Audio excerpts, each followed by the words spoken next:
Bonjour. Je vous en prie. Monsieur le chancelier, cher Friedrich, mesdames, messieurs les ministres, mesdames, messieurs les journalistes, mesdames, messieurs, c'est un grand plaisir, cher Friedrich, et un honneur de pouvoir accueillir à Toulon le chancelier allemand et autant de membres du gouvernement fédéral qui ont beaucoup travaillé pour ce Conseil des ministres franco-allemands avec leurs homologues français. En effet, nous avons eu hier à Brégançon une discussion entre nous, avec nos équipes, puis un long tête-à-tête qui a été extrêmement fructueux et amical, et je veux t'en remercier. Et nous venons de tenir le 25e Conseil des ministres franco-allemands. Et après avoir répondu à vos questions, nous réunirons le Conseil franco-allemand de défense et de sécurité avec nos ministres des Affaires étrangères, de la Défense et plusieurs de nos collaborateurs et officiers généraux. Ces réunions très clairement illustrent ce réflexe franco-allemand que nous voulons l'un et l'autre et qui a été au cœur de notre expression dès le 7 mai dernier lors de ta première visite officielle à Paris. Oui. Et elle est aussi le fruit du travail conjoint que nous avons mené durant tous ces mois.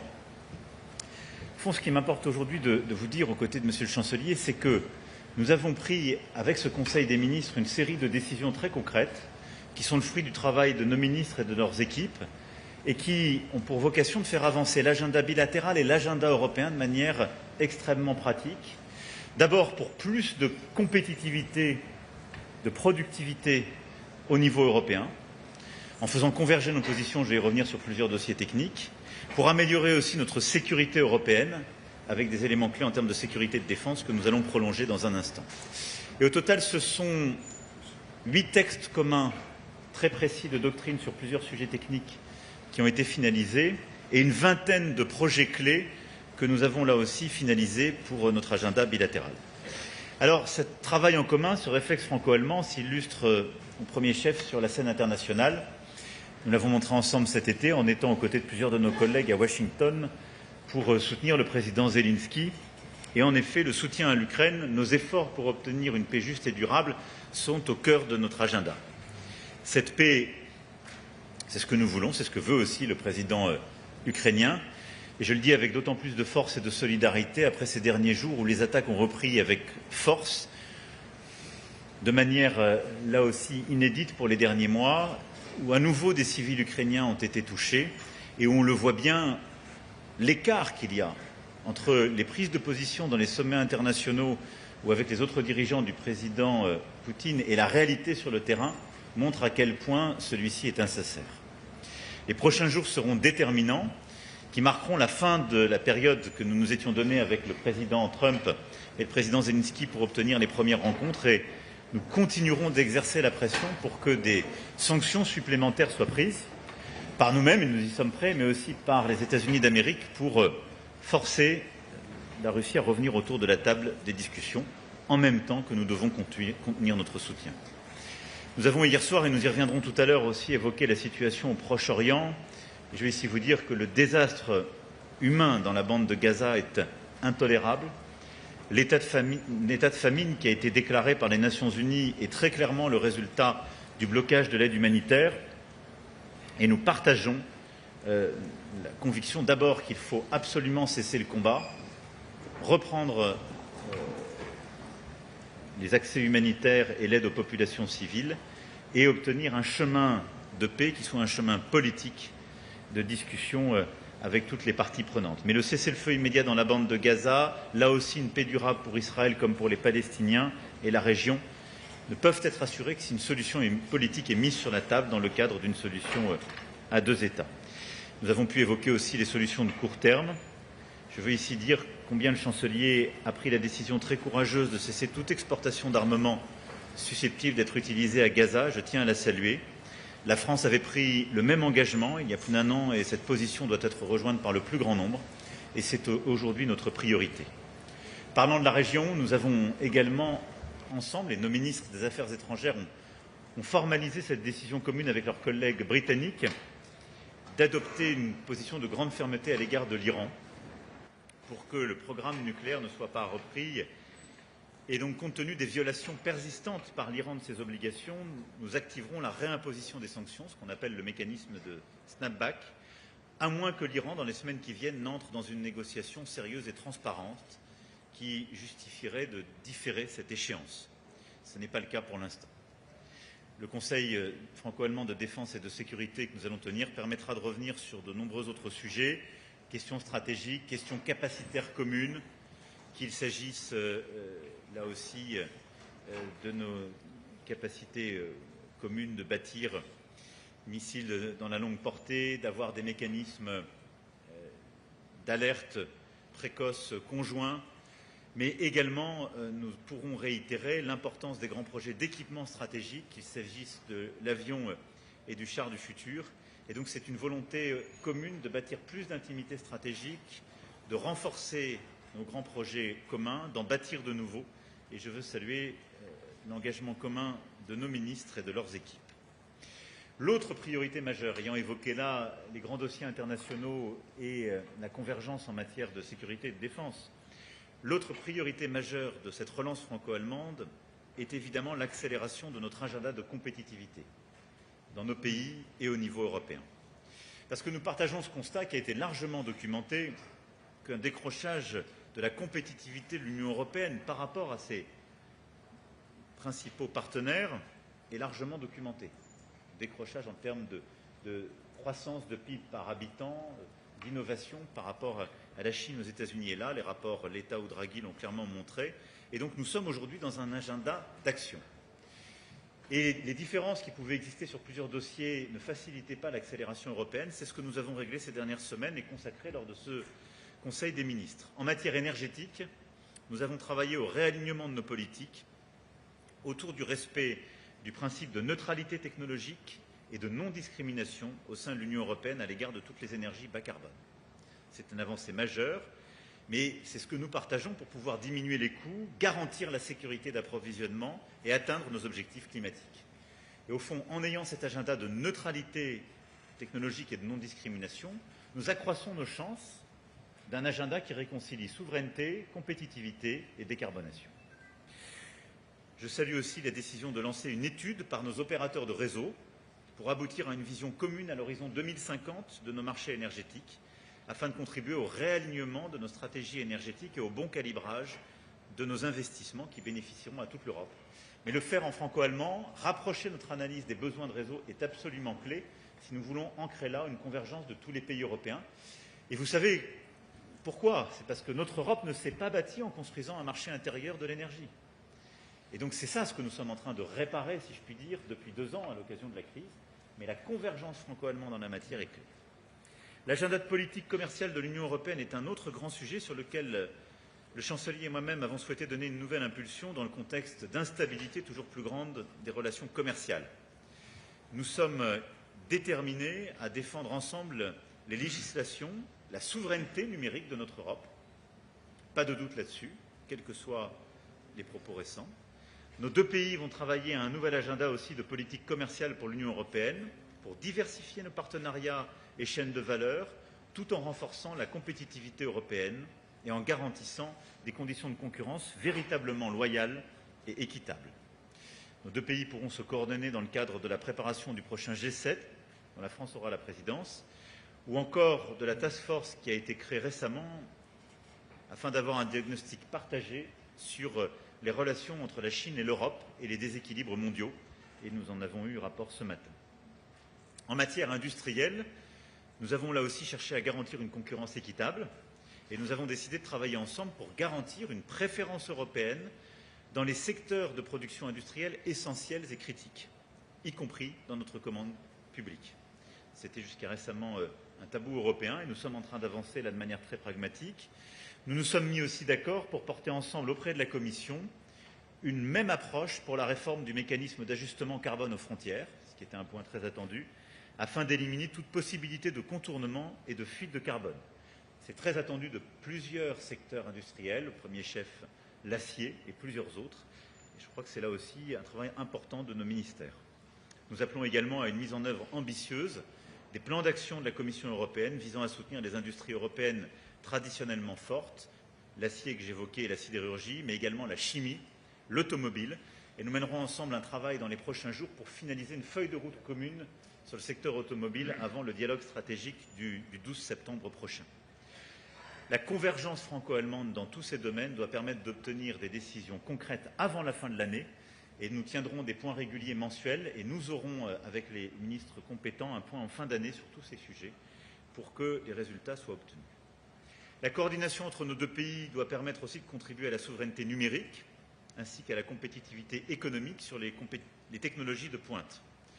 Nous l'avons largement évoqué ce matin. C'est le cas en matière d'espace, où nos deux pays confirment leur engagement sur les lanceurs, sur la constellation Iris-Carré, et travailleront ensemble en vue des prochaines échéances, que ce soit la réunion ministérielle de l'ESA, qui se tiendra en Allemagne, ou le sommet sur l'espace que nous organiserons en France l'année prochaine, ou encore dans le cadre des négociations à venir sur le prochain cadre financier pluriannuel européen.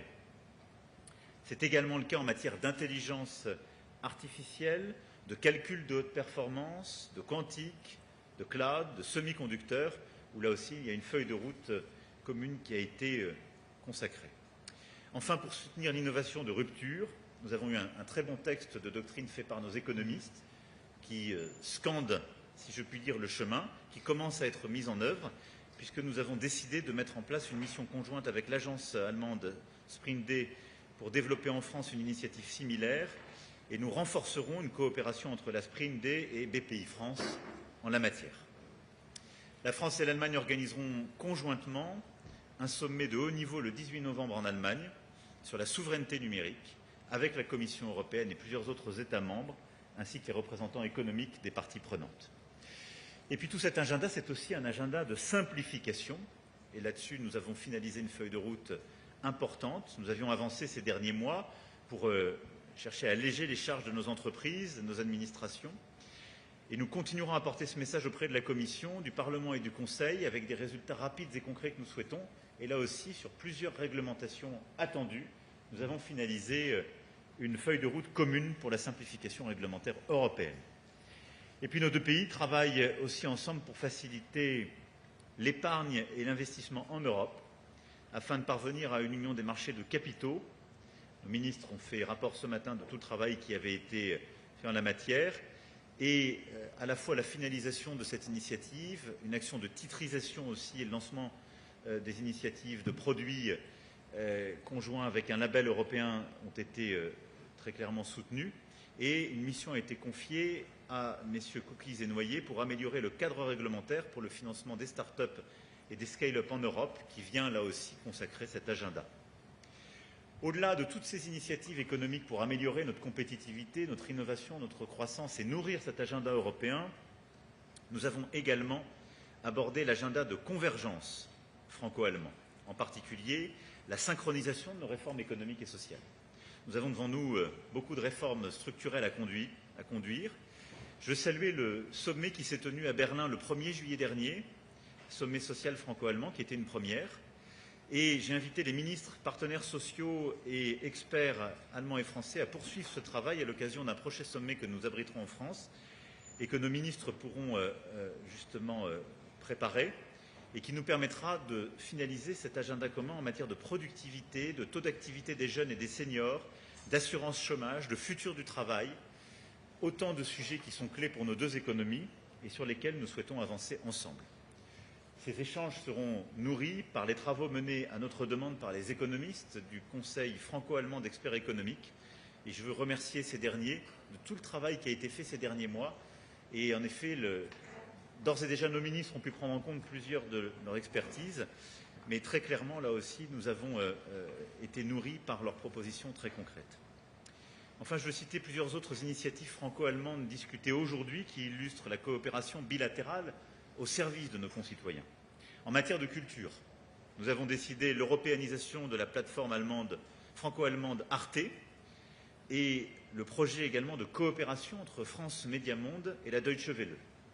Ces deux projets très concrets ont pour but de démultiplier le travail d'acteurs d'ores et déjà franco-allemands ou français et allemands sur un même agenda. Des créations de contenus communs, culture commune, mais aussi une lutte en commun contre la désinformation, les manipulations de notre démocratie, notre volonté de renforcer le sentiment d'appartenance européen. Deuxièmement, nous avons également décidé de renforcer notre coopération bilatérale en matière d'immigration et de sécurité civile.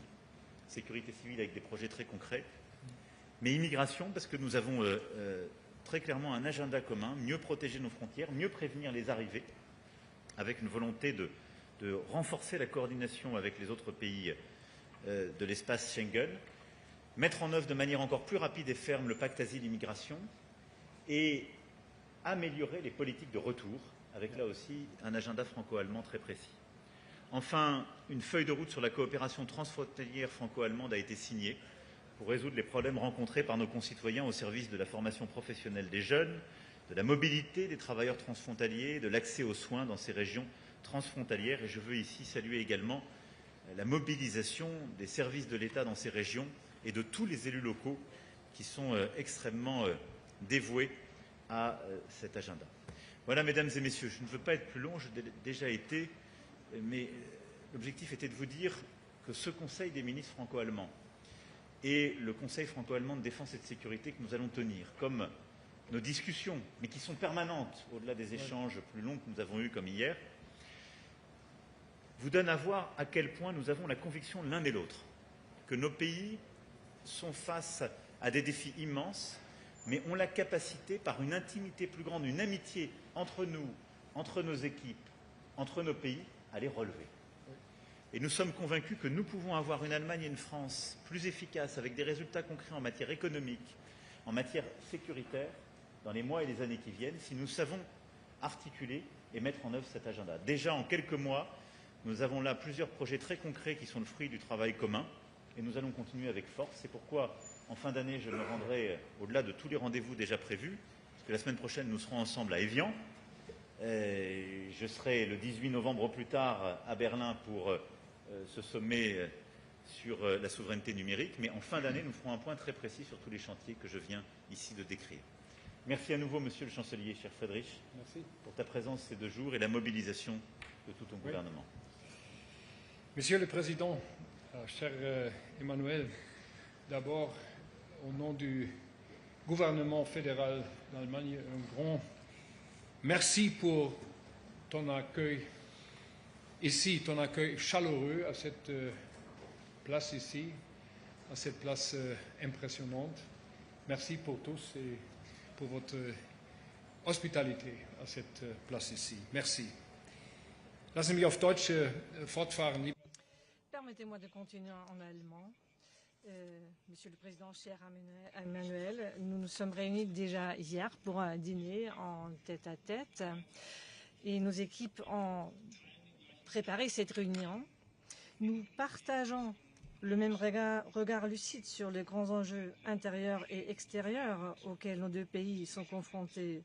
Nous devons protéger notre liberté, notre sécurité et notre prospérité dans un monde dont l'ordre est en train de changer de manière rapide et profonde. Nous avons tous les 2 la ferme volonté de surmonter ces défis ensemble. Nous partageons la conviction qu'un partenariat franco-allemand fort et qu'une Europe forte et unie est notre meilleure réponse. Une vision claire des réalités et la ferme volonté de les façonner.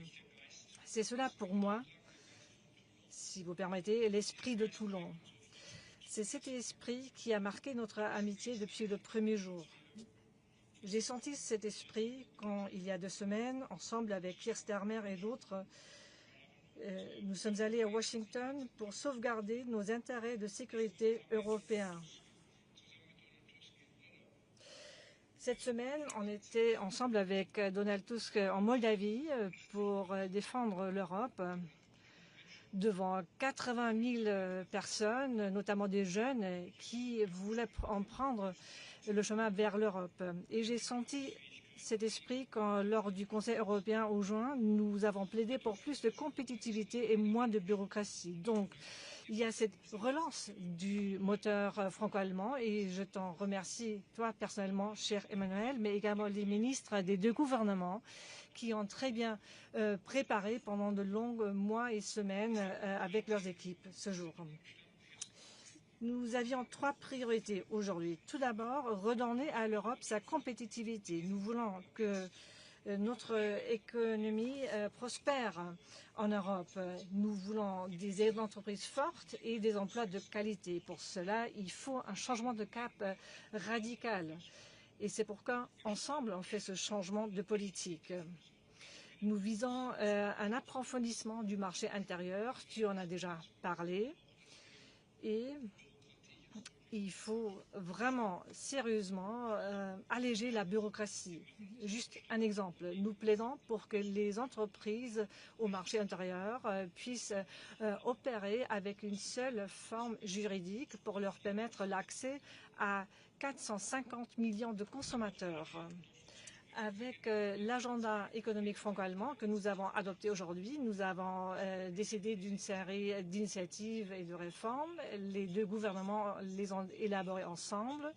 Et il y a 8 groupes de travail. Et dans les mois à venir, nous allons les mettre en œuvre. Quelques exemples. Grâce à la neutralité technologique, nous voulons unir la protection du climat dans le secteur de l'automobile. Et en Europe, quand il s'agit de technologies clés, nous voulons renforcer, augmenter notre propre production technologique. Le 18 novembre, tu viens de l'évoquer, à Berlin, nous allons organiser un sommet sur la souveraineté numérique. C'est important pour la résilience de nos économies. Un autre exemple, dans l'espace, nous coopérons sur une feuille de route commune. Ensemble, nous voulons renforcer nos investissements dans des technologies aérospatiales compétitives pour avoir un accès européen propre à l'espace. Les infrastructures énergétiques transfrontalières, c'est également une priorité, notamment pour l'électricité et l'hydrogène. Il y a un dialogue de sécurité économique franco-allemand pour un accès fiable et sûr aux matières premières.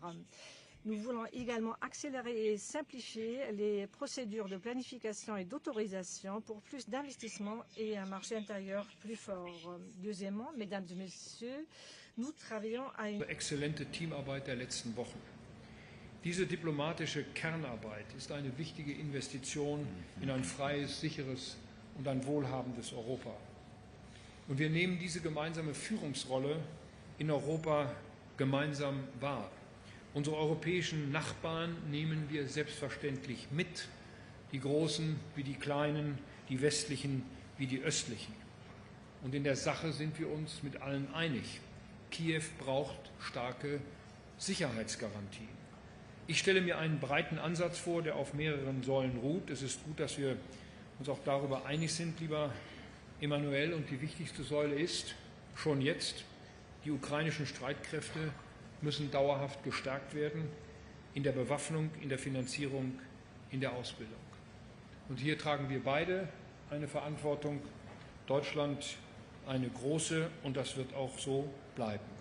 Frankreich bringt seine diplomatischen und militärischen Stärken ein. Lieber Emmanuel, die Arbeit, die wir im Rahmen der Coalition of the Willing gemeinsam leisten, ist dafür wirklich wegweisend. Und schließlich drittens, wir arbeiten gemeinsam für ein sicheres Europa. Diese Arbeit wird heute die Beratungen im deutsch-französischen Verteidigungs- und Sicherheitsrat bestimmen, der sich unmittelbar anschließt an die Begegnung mit Ihnen. Wir werden uns in gebotener Vertraulichkeit darüber austauschen, wie wir Europas Sicherheit immer besser aus eigener Kraft gewährleisten können. Zwischen Regierungszentralen, Außenministerien und Verteidigungsministerien werden unsere Teams das eingehend beraten und auch in Fragen der Abschreckung gemeinsame Wege gehen. Das ist kein Ersatz für die NATO, aber es stärkt den europäischen Teil der NATO. Unsere enge Zusammenarbeit schließlich in der Verteidigungsindustrie setzen wir fort, auch dort, wo sie schwierig ist. Unsere Verteidigungsminister werden in den nächsten Wochen verabreden, wie wir etwa bei den gemeinsamen Projekten FCAS und MGLCS weiter vorankommen. Wir wollen dazu auch bald Entscheidungen treffen.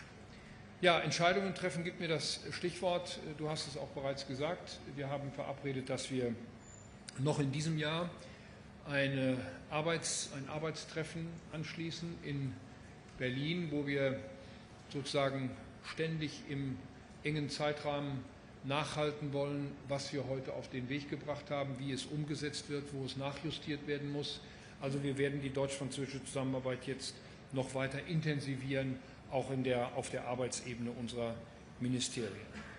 Meine Damen und Herren, in einer Zeit großer weltweiter Umbrüche müssen Deutschland und Frankreich enger zusammenrücken. Das ist eine zwingende Voraussetzung dafür, dass Europa frei, sicher und wettbewerbsfähig bleibt.